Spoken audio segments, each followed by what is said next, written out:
the narrative of storing value is really Bitcoin's use case.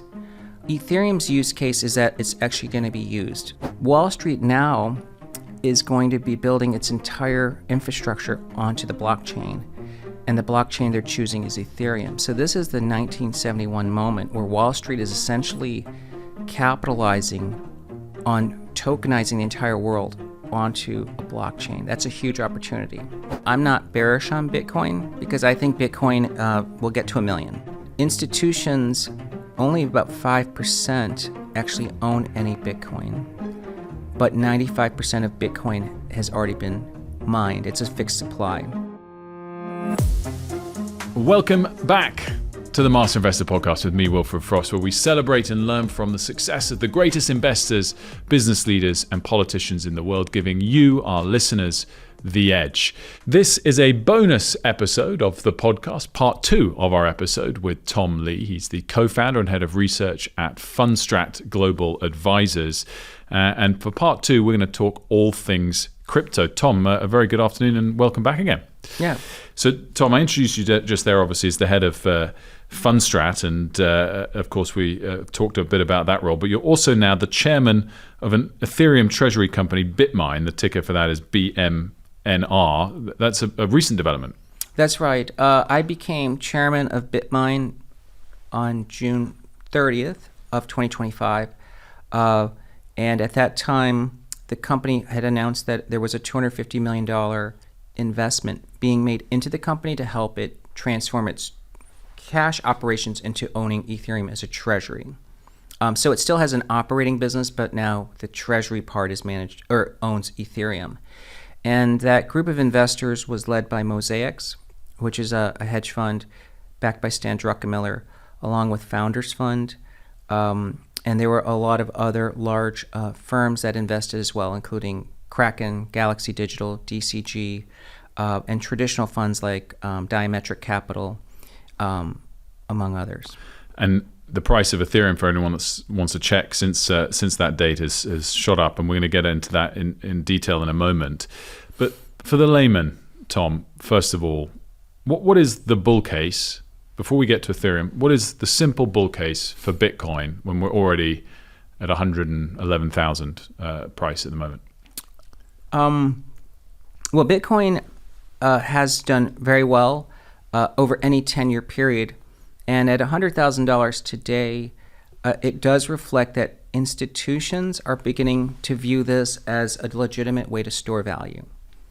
Because the Bitcoin blockchain is really one of the best ways to record financial transactions with 100% never failed censorship resistance, never fraudulent entry in its entire operation. So, but institutions, only about 5% actually own any Bitcoin, but 95% of Bitcoin has already been mined. It's a fixed supply. That's a stat from Bitwise. But that 5% that isn't held yet, because the other Bitcoin is basically being hodled, has to be acquired by those 95% of institutions. Plus now governments want to own Bitcoin as a strategic reserve. So if you think about how difficult it is going to be to acquire that last 5%, I can see why it would replace gold or equal the network value of gold, which is over 22 trillion, and that would put Bitcoin at around 1.2 million per Bitcoin. Because the network value of Bitcoin today, I mean, people sometimes use the phrase market cap, but so the total value of all Bitcoin out there is what, 2 trillion. Talk me through, I mean, obviously the limited supply argument, I think pretty much everyone gets in a sort of fiat currency world. In the short term, if the president continues to interfere with the Fed, is that a short-term catalyst, or are these strategic long-term arguments for Bitcoin what really matters? It's in the short term, it's probably unclear if it helps or hurts Bitcoin, because Bitcoin also is correlated with global monetary liquidity. Raoul Pal at Real Vision put up this chart years ago that shows M2 versus Bitcoin, and it's been almost dead on at all the bottoms and tops. So once we would be through Fed interference and the Fed is easing, of course, that's good for Bitcoin. But in this period of risk off, I would say it would hurt stocks and Bitcoin. What is the case for Ethereum then over Bitcoin? Well, Ethereum differs from Bitcoin. Actually, Ethereum was initially a fork of Bitcoin, by the way, but with an added feature, which is smart contracts. So what they wanted to do on Ethereum was to say, let's use blockchain technology not just to store value, but now to store information. Ethereum is as a smart contract platform actually also has something called the EVM, Ethereum Virtual Machine. So you can run entire programs and conditional contracts on Ethereum. And Ethereum itself is 100% reliable. It has not had a single moment of downtime since inception. It's one of the few blockchains that has never been down. And then if you needed to do more things on Ethereum, you can build what they call layer 2s on top of it. So Ethereum is essentially infrastructure that now is catching the attention of two industries. The first is the financial sector. The stable coins became really viral, a breakaway product for crypto. And that's like the ChatGPT moment. There's $250 billion worth of stable coins. The vast majority of those are minted on Ethereum. Then the Genius Act was passed by this administration and this Congress, and that greenlighted the proliferation of stable coins onto the blockchain. So banks are now building stablecoin products. That Treasury Secretary Bessent thinks that could get to $4 trillion. That's exponential growth, burning gas on Ethereum. And then we have Project Crypto, which is the SEC wanting Wall Street to build on the blockchain. Now, all of that collectively, from a Wall Street perspective, is like 1971 for the dollar. And what I mean by that is, in 1971, the dollar went off the gold standard.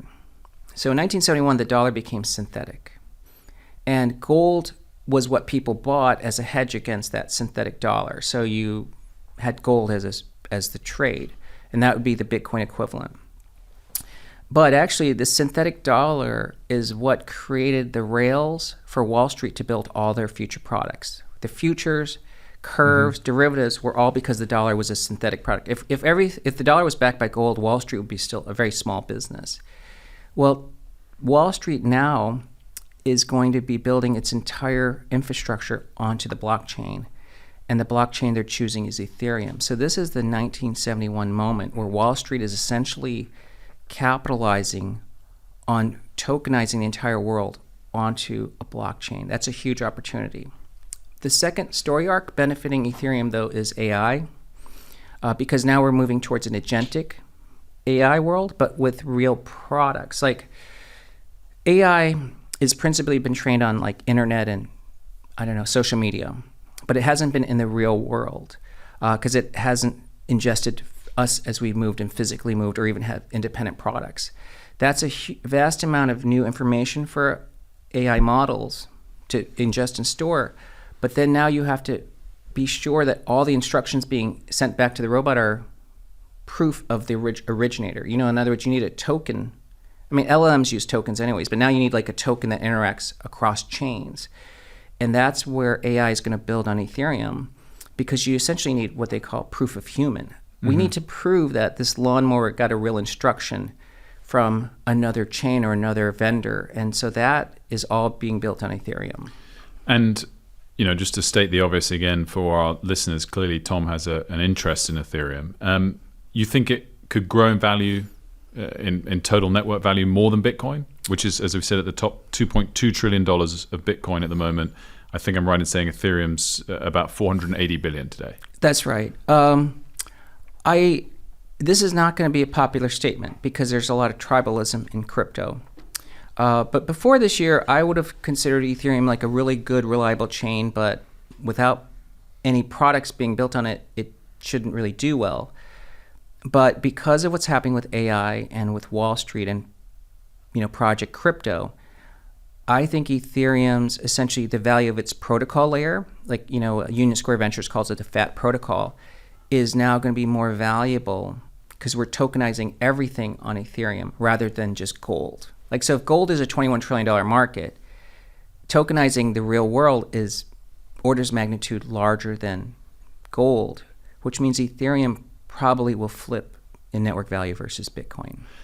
Flip as in outgrow it. Yeah, it'll have a higher network value. So that argument for Ethereum is really interesting to me, because one of my pushbacks was going to be, and it still will be, but you've kind of half answered it, is when you look at the idea that crypto is an alternative to fiat currency, obviously one of the arguments is there's limited supply.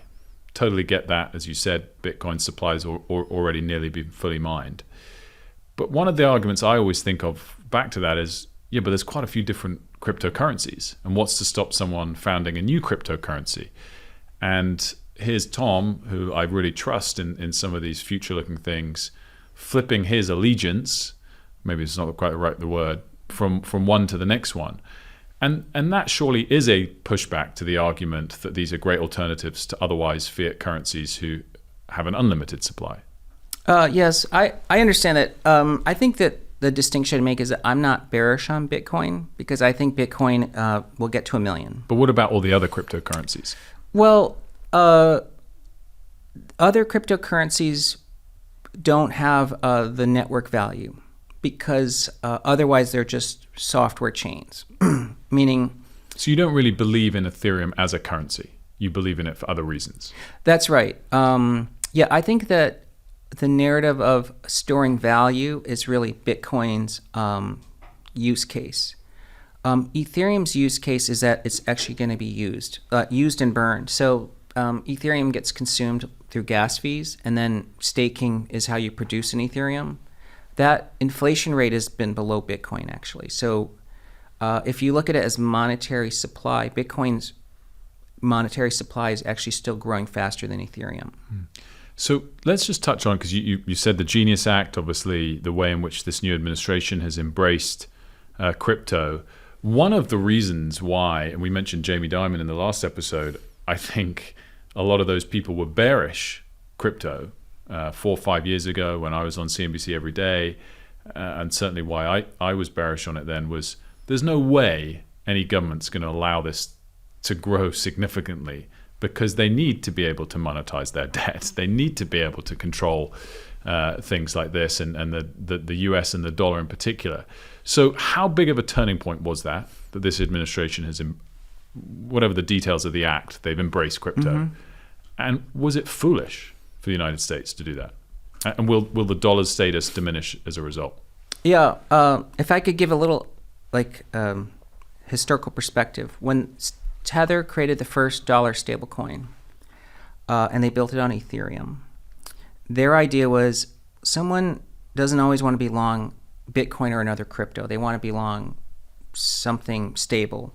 And crypto holders weren't really allowed banking access. So they didn't have an off-ramp. So Tether built a dollar-backed coin called a stablecoin, USDT. Mm-hmm. In 2017, Google and the UT Austin wrote these papers claiming Tether was just a fraud.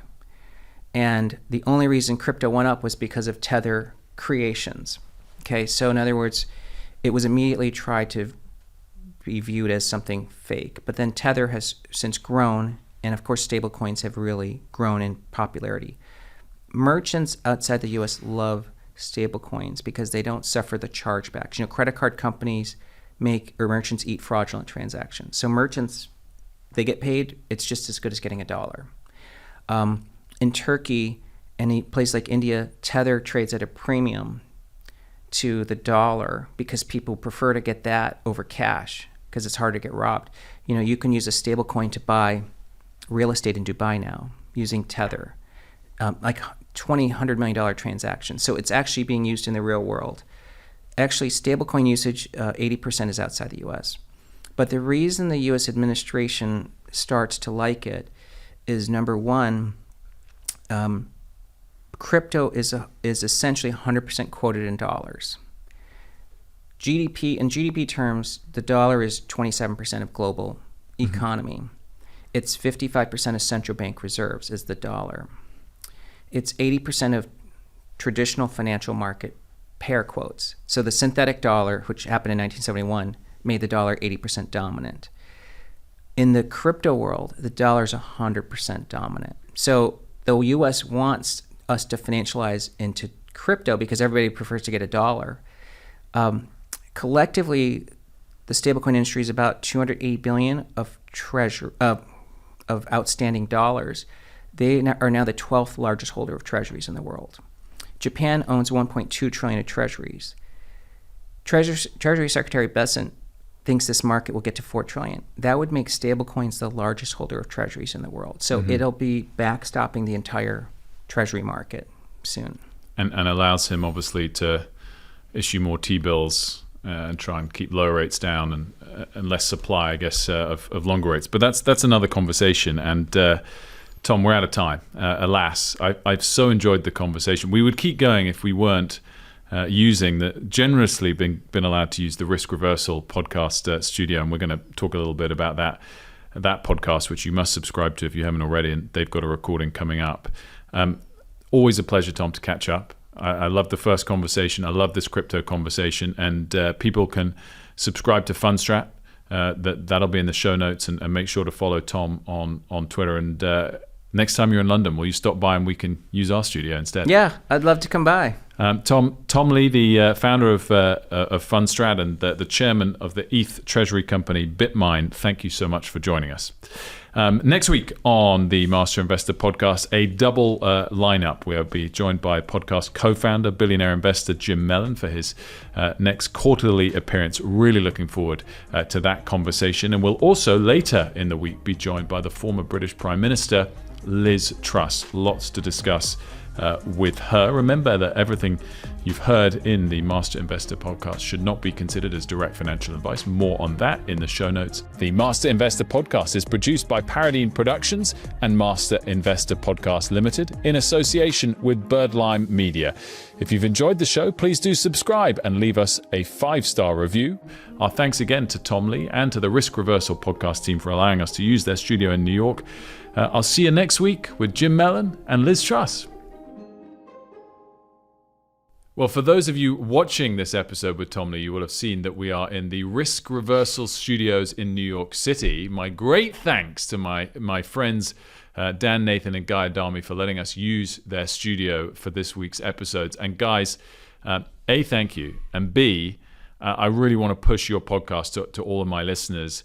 Give me a quick 101 down on how many episodes you drop and the type of content. It's a bit different from my one. Yeah, and no doubt. Listening. And we're like the ephemeral market guys. You're having these great conversations. I've been listening to all of them, and really with some like really important market participants and great thinkers in and around the market. So we've enjoyed listening to your podcast. Our podcast, Risk Reversal Podcast, drops 5 days a week. It's Guy and myself having just kind of conversations with folks that are very relevant about the markets. And, oftentimes we're talking about what happened yesterday, what's happening today, what might happen tomorrow. We have, guests from strategists, investors, analysts, and the like here. So for us, it's been really fun. We scratch an itch that we don't always get to do on CNBC's Fast Money. There's a lot of sound bites, and that's a lot of fun for us. But this is a different medium, and we've enjoyed it. And Guy, you and I, we got a good chemistry here, don't we? And we enjoy the conversation. We try our best. And let me steal a line from, I think it was Eric Stoltz in Pulp Fiction. Well, our casa is your casa, if you remember the scene. So you're always welcome here. And,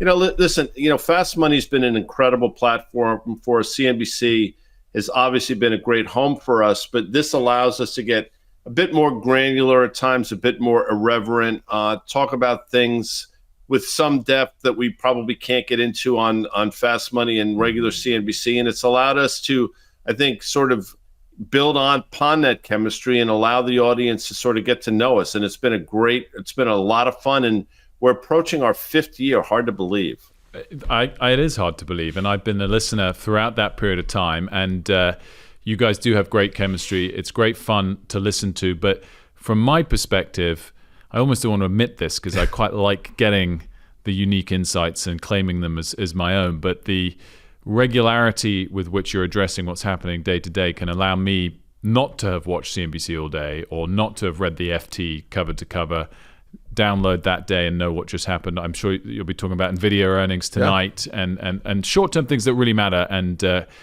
Risk Reversal Podcast is the name. Yes. Find it wherever you get your podcasts. Yeah, rate it, review it, share it. That's how people find it. We're also on YouTube. Thanks so much, Wilf. We appreciate it. Thanks again for having me in the studio, and I really strongly recommend listening to Dan and Guy 4 or 5 times a week on the Risk Reversal Podcast.